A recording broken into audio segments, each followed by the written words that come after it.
Future government officers வணக்கம். இன்னைக்கு date December 5 2025. ஒரு 2 மினிட்ஸ் ஒதுக்குங்க. இன்னைக்கான கரண்ட் அஃபேர்ஸை பார்த்து முடிச்சிருவோம். உங்களுக்கு நோட் பண்ணிக்கிறது ஈஸியாக கொஸ்டின் அண்ட் ஆன்சர் மெத்தடில் கொடுக்குறேன். எக்ஸ்ட்ரா இன்ஃபர்மேஷன் தரேன்னு உங்களை நான் எப்போவுமே கன்ஃபியூஸ் பண்ண மாட்டேன். நம்ம நோக்கம் எக்ஸாம் பாஸ் ஆகுறது மட்டும்தான். ஓகேவா? நம்ம சேனல் சப்ஸ்கிரைப் பண்ணாதவங்க சப்ஸ்கிரைப் பண்ணிக்கோங்க. இன்னைக்கான முக்கியமான கரண்ட் அஃபேர்ஸை இப்போ பார்ப்போம். ஃபர்ஸ்ட் கொஸ்டின், அதிவேக உள்நாட்டு போர்ஜெட் அமைப்பை எந்த அமைப்பு வெற்றிகரமாக சோதித்தது? பாதுகாப்பு ஆராய்ச்சி மற்றும் மேம்பாட்டு நிறுவனம். Which organization successfully tested the high-speed indigenous fighter jet escape system? Defense Research and Development Organization. Second question, நீண்ட தூரம் சென்று தாக்கும் பிரம்மோஸ் சூப்பர்சோனிக் குரூஸ் ஏவுகணையை வெற்றிகரமாக சோதித்த படையது இந்திய ராணுவம். Which force successfully tested the long-range BrahMos supersonic cruiser missile? Indian army. பிரம்மோஸ்ங்கிறது ஒன்றும் கிடையாது, இந்தியாவும் ரஷ்யாவும் இணைந்து உருவாக்கிய ஒரு cruise. Note பண்ணிக்கிட்டீங்களா?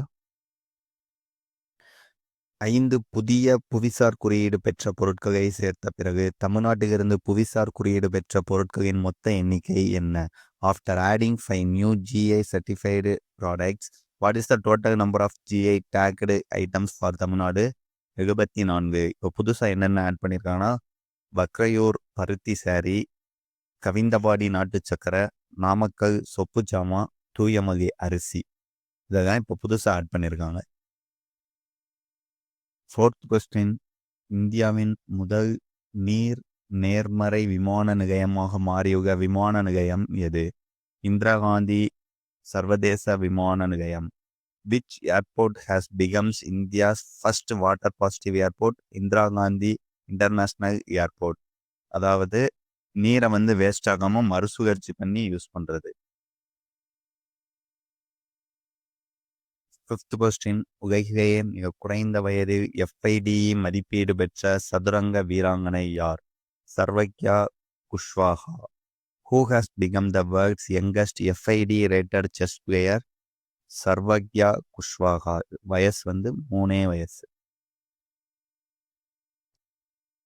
Sixth question, Oxford இந்த ஆண்டின் வார்த்தையாக எதை தேர்ந்தெடுத்துள்ளது? Rage bait. What has Oxford chosen as its word of the year? Rage bait. அதாவது கோபத்தை தூண்டுறதுக்காக இந்த வேர்டு ஆன்லைனில் அதிகமாக யூஸ் பண்ணியிருக்காங்க. செவன்த் கொஸ்டின், பஞ்சாப் நேஷனல் வங்கியின் முதல் பெண் பிராண்ட் தூதராக நியமிக்கப்பட்டவர் யார்? Harmanpreet Kaur. Who has been appointed as the first female brand ambassador of Punjab National Bank? Harmanpreet Kaur. இவங்க உமன்ஸ் இந்தியன் டீமோட கேப்டனாக இருக்கிறவங்க. இப்போ உங்க நினைவுத்திறனை சோதிக்கிறதுக்கு ஸ்க்ரீனில் ஒரு கொஸ்டின் வரும். 5 புதிய புவிசார் குறியீடு பெற்ற பொருட்களை சேர்த்த பிறகு தமிழ்நாட்டிலிருந்து புவிசார் குறியீடு பெற்ற பொருட்களின் மொத்த எண்ணிக்கை என்ன? இதுக்கான ஆன்சரை கமெண்ட் செக்ஷனில் நீங்கள் நோட் பண்ணி வச்சுக்கிறத பார்க்காம ஆன்சர் பண்ணுங்க. கரெக்டாக பண்ணிட்டீங்கன்னா உங்கள் ஞாபக சக்தி 10 out of 10. சப்ஸ்கிரைப் பண்ணாதவங்க சப்ஸ்கிரைப் பண்ணிக்கோங்க. இன்னொரு வீடியோவை சந்திப்போம்.